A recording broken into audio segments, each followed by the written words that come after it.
Boots against Ortiz. If Boots get hurt like he did the last time, Ortiz gonna finish him. Wow. So he gotta tighten up his defense. 10 steps behind you, right? He gotta tighten up his defense. He gotta stop exchanging. I know he's. Vergil is gonna get in the ring with you. You think he wants to fight you at this point? I know y'all had whatever y'all had before, but I mean it's a new day, new division. Like you here now. So do you think that fight can be made? I don't know. I hope so. We went all the way down to his fight by ourselves. They ain't pay for nothing. We paid for our own flight, hotel, our own ticket. We went all the way down there to him and Lubin fight. I get all the way in the ring and all that stuff. We arguing back and forth. I'm thinking it's done. I get out the ring. I'm thinking it's done. I wake up the next day. I hear him talking about some Errol Spence's dream fight. I'm like, hey, bro, it just in there. I'm like, what's going on? That's like him coming to my fight. We getting in front of each other, and I'm like, Danny Garcia, my dream fight. Like, right. The fans be going crazy. Like, yo, I don't know, it's crazy. But I thought that fight was done. Hopefully do. If not, whatever, so be it. Like I said, I'm down here. I'm already. This is my second fight at this weight class, and I'm already a unified champion. He's been at this weight class for how long now? So I don't know. So right now, I think Boots will fight anybody at 154. You heard it from him. He said he'll fight anybody. Anybody with a belt. Or anybody that's a top dog. And just speaking of that fight with Vergil, it's going to be like a Stanionis type of beatdown. That's what it's going to be. Terence Crawford has sent a clear warning to Jaron Boots Ennis before a possible fight with Vergil Ortiz Jr. He said if Ennis gets caught the same way he did against Sias Ortiz will make him pay and finish the fight unlike Sias. Crawford believes Ennis must improve his defense and stay away from taking needless shots. He admitted that Ennis is quicker and more powerful than most fighters in his division, but said he often loses focus and gets involved in exchanges when there is no real reason to do so. He gotta tighten up his defense. He gotta stop exchanging. I know he's faster than most. He's more explosive than most, but at the same time, he's shown in the past that he can get careless and that he's going out there just to fight, and I don't think when you get higher and higher, that's going to be enough. Eddie said this would be a massive fight, you versus him. Eddie said this would be a huge fight between you and him. Crawford brought up a conversation he had with promoter Eddie Hearn about a possible showdown with Vergil Ortiz Jr. He said that before his own fight with Canelo, he challenged Hearn to financially support the matchup if he truly believed Ortiz could win, but Hearn chose not to put his money behind it. Huge. Eddie been talking about that for a long time. But the crazy thing about it is I told Eddie, I said, Eddie, this is before Canelo. I said, Eddie, you keep talking about this fight so much. Put your money up. Eddie said, I'm not paying for that fight. I said, why not? You believe in your fighter? I'm not paying for that fight. I said, I rest my case. Crawford disagreed with that way of looking at it and said if Sias was ready to quit, then his corner should have stopped the fight instead of leaving the decision up to him. He described Sias as a young and inexperienced fighter and explained that looking toward the corner during a difficult moment is a normal reaction and not proof that someone has quit. Crawford said he would not call Sias a quitter, especially since he was never the one who had to get in the ring and face Ennis himself. Well, I just look at him as inexperienced. Like he really just gave his corner the opportunity to do whatever they wanted. That's how I see it. Okay. Meaning when he looked over to them? Right. Okay. But that's what you taught. You taught when you get a knockdown or if you get hurt, look at your corner. So I wouldn't say that he quit because he took the big step in getting in there when he didn't have to. Looking ahead, Jaron Ennis said he wants to have at least one more fight before the end of the year as he continues his journey toward becoming the undisputed champion at 154 pounds and called this stage of his career a legacy run. He mentioned Sebastian Fundora, Vergil Ortiz Jr. and Josh Kelly as the other title holders in the division, and said he hopes a fight with Ortiz can still be made even though he is not sure it will happen. Get in the ring with you. You think he wants to fight you at this point? I know y'all had whatever y'all had before, but I mean, it's a new day, new division, like you here now. So do you think that fight can be made? I don't know. I hope so. We went all the way down to his fight by ourselves. They ain't pay for nothing. We paid for our own flight, hotel, our own ticket. We went all the way down there to him and Lubin fight. I get all the way in the ring and all that stuff. We arguing back and forth. I'm thinking it's done. I get out the ring. I'm thinking it's done. I wake up the next day. I hear him talking about some Errol Spence's dream fight. I'm like, hey, bro, it just in there. I'm like, what's going on? That's like him coming to my fight. We getting in front of each other, and I'm like, Danny Garcia, my dream fight. Like, Right. the fans be going crazy. Like, yo, I don't know, it's crazy. But I thought that fight was done. Hopefully do. If not, whatever, so be it. Like I said, I'm down here. I'm already. This is my second fight at this weight class, and I'm already a unified champion. He's been at this weight class for how long now? So I don't know. So like I said, I'm here to collect these belts and take over this division. So. I ain't doing too much waiting around for nobody. When talking about balancing legacy and money, Ennis said earning a good payday is important because of his financial responsibilities, but leaving behind a career where he conquered multiple weight divisions and retired without a loss means just as much to him. What's your balance, Boots, with the legacy thing and then making sure you get your paper and getting your chicken in negotiations? Like, what's the balance between like not giving too much and just being all legacy, but also being a businessman and a guy that's about legacy? I mean, well, the older I'm getting now, of course, it's the money, because I gotta eat, I got family, I got stuff, I got business, I got cribs, I got house, I got stuff going on. So of course it's the money too, but that legacy really important to me as well too, because you gotta stamp yourself. I don't want to be one of those boxers where they forget about you. You feel me? And I want to be one of those boxers where. Like when I retired as an undefeated, legend, I want them to be like then he did everything. He fought everybody. He beat everybody. He moved up multiple weight classes and took over like every division he was at. And I want to leave that mark, Couple more and I'm gonna let you get out of here. Legendary promoter Bob Arum looked back at Xander Zayas' performance against Jaron Ennis and admitted he would have liked to see Zayas gain more experience before stepping into such a dangerous fight. Even so, Arum praised the young champion for being willing to test himself and pointed to the success Zayas had during parts of the fight, especially in the third round, as proof of the talent and potential he has. Well, I think, we would have preferred Xander not to take that fight because he was young and wasn't really ready. But he insisted that he wanted that fight. And it may not turn out so bad because, as you said, people remember that round where he had Boots in a lot of trouble, the third round. Yeah. Speaking about a possible fight between Ennis and Terence Crawford, Arum made it clear that he still sees Crawford as one of the toughest fighters in boxing to figure out. He said Crawford is a special talent who can smoothly switch between orthodox and southpaw stances, while staying just as dangerous and effective from either position. I don't know, Crawford is an awfully good fighter. And, it would take a real wizard to beat him. Crawford has something that no other fighter around has, and people haven't commented on it, and that is he fights equally well as a southpaw or as a right-hander. And so when you train for a fight,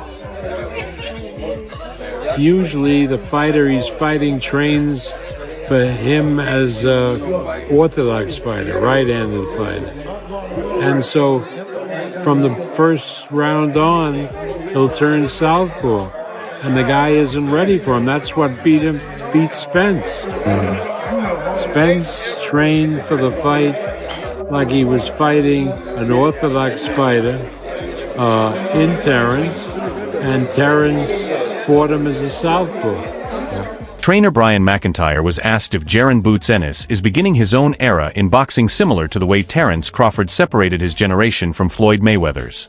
He praised Ennis as a great fighter but said it is still too early to call it the Boots era because he continues to share the spotlight with other top active stars like Shakur Stevenson and Naoya Inoue. Mm-hmm. When you say that, I'm just curious because I know Terence, he had his era and he was very complimentary in the sense of like, look, it's like Floyd and me, like, that's never going to happen. And in a case like this is like the Boots era, right? So, I mean, with you, understands multi-divisions. Like, do you kind of see Jaron kind of being one of those next guys, if anything, kind of following the footprints of? I think he have to. I mean, he's a great fighter. He can start his own era like what he's doing now, but he got a lot of guys he got to compete with, like Shakur. You know, he got Inoue. You know, those guys are young and still fighting. So Yeah. I ain't gonna really call it the Boots era. I just think he's a great fighter in the era with other guys that can say this was my era. McIntyre also spoke about the competition at 147 and 154 pounds and included Vergil Ortiz Jr., Sebastian Fundora, and Ennis in a group where every matchup feels like a 50-50 fight with no clear favorite until they finally meet in the ring. He said Ortiz has shown that once he hurts an opponent, he usually finishes the job, while Fundora's height and reach have helped him take over the division, even after suffering an earlier defeat in his career. Mm-hmm. You know, with that, I know, like, there's the Fundoras and Vergils, like, they all have to fight each other to even come to that conclusion. I mean, is that, amongst those guys, is there someone stand out a little bit more, or is it still kind of 50-50 across? I think it's a 50-50 across the board, you know, because when you look at Vergil and when he get guys hurt, like maybe Boots was hurt, you know, he finished them off. You look at Fundora with the range and the height he got, you know, even though he'd been beat before, since then he's just been cleaning them up. And so we all waiting to see, you know, when those two or three, you know, like the Four Kings, Yeah. when they tangle. So we, you know, as boxing fans, we just sit back and wait. Talking about Ennis' victory over Xander Zayas McIntyre, said Ennis has overcome a major challenge and is now ready for the next big test of his career. He compared the current excitement around the top welterweights to the period after Marvin Hagler defeated Tommy Hearns, when fans were eager to see the next great matchup. He joked that everyone is now waiting to find out who will step up next, just like Sugar Ray Leonard or Roberto Duran did during that legendary era. And so, you know, Boots, he got over that hurdle, a big hurdle. So it's on for the next one. That's like when Marvin Hagler beat Tommy Hearns. Yeah. You know what I'm saying? Yeah. Okay, all right, here's that. Then now we got Sugar Ray Leonard next, or Roberto Duran next. You know what I'm saying? Everybody just sit back. Boxing analyst Timothy Bradley Jr. said he believes Sebastian Fundora is one of the few fighters who could seriously challenge Jaron Boots Ennis, but explained that it is because of Fundora's physical advantages, rather than better boxing ability. Bradley said Fundora's reach, high punch output power, and ability to keep opponents at the right distance make him a very difficult and awkward fighter for anyone trying to get close. Give Boots a run from his money. He could. And I only say that because of his attributes. Not because of his boxing skills. It's because of his attributes. That's why. This guy has, and it's Sebastian Fundora. You guys know who he is. He's a southpaw too, right? He has range. He has volume. He has punching power as well. Okay? He knows how to keep his distance. He's difficult. I know he's been knocked out before. I know that. But you got to go through a dang rain of fire to be able to get close to this guy if he don't want you to get close.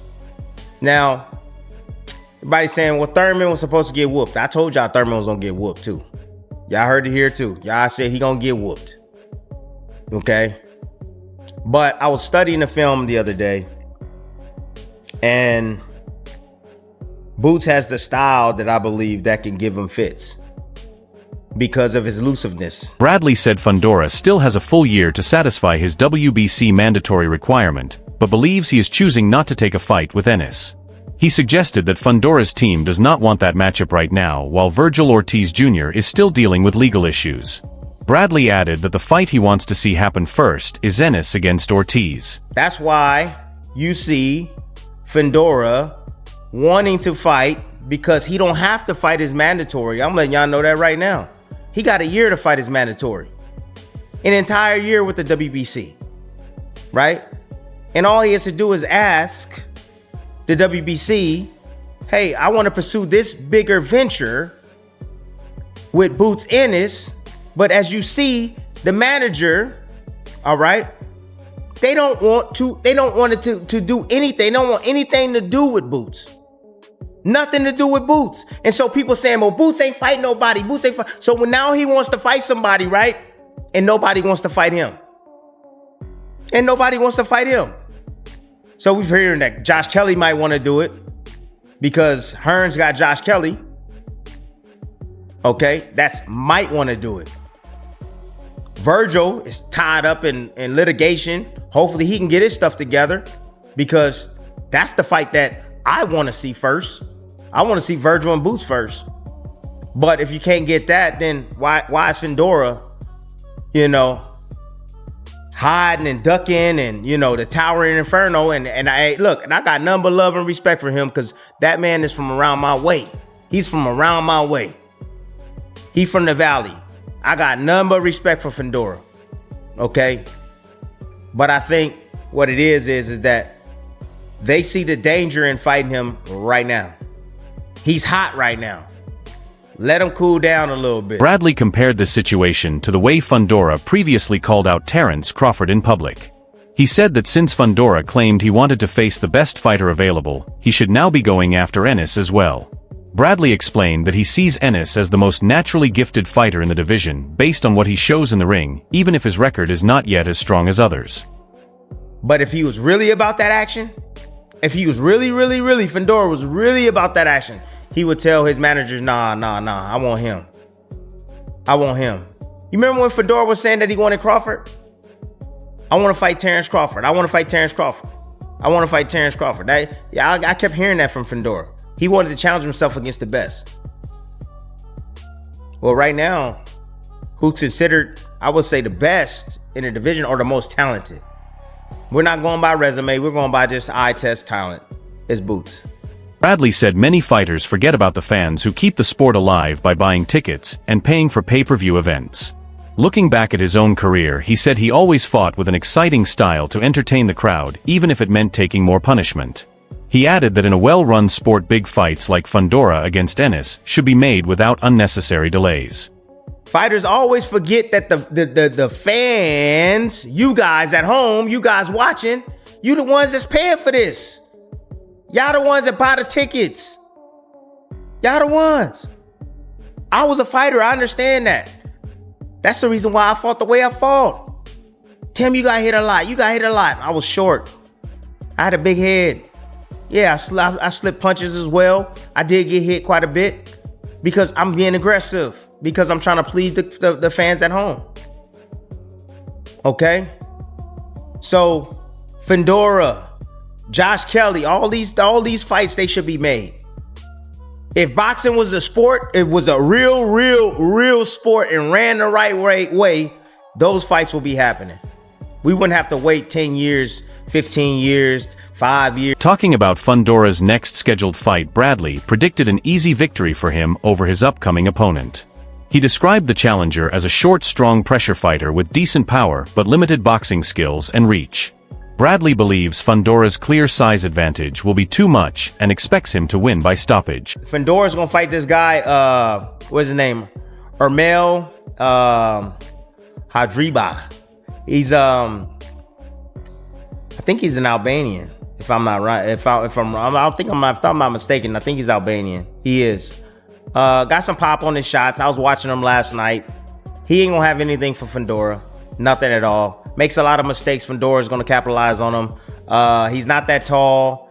Doesn't have very long arms as well. Very short, stubby, explosive guy. Likes to come forward. But Fundora gonna eat him up. And Fundora gonna stop him when they do fight. But like I said, Fundora, you got a year, bud, to handle that. This guy just won his title not a couple of months ago, 2 months ago. He was like the one of the little mandatory titles holders, one of those. Showbiz defended Jaron Ennis from the criticism and said a dominant stoppage victory with 3 knockdowns should have ended any questions about his talent. He also gave credit to Xander Zayas for showing heart and refusing to back down. Showbiz explained that once Zayas realized he could not outbox Boots, he decided to stand his ground and fight instead. Listen, bro, you cannot slap somebody on the hand for not being exciting enough, and you can't slap them on the hand for dominating somebody and dropping them 3 damn times and stopping them to become unified champion in a fight that is questioning his whole entire resume. How good is Boots really? You cannot criticize on every side, all right? Now let's talk about Xander Zayas. Xander Zayas choosing to take the fight to Boots. He did right because he tried to box him the first round. People didn't realize that.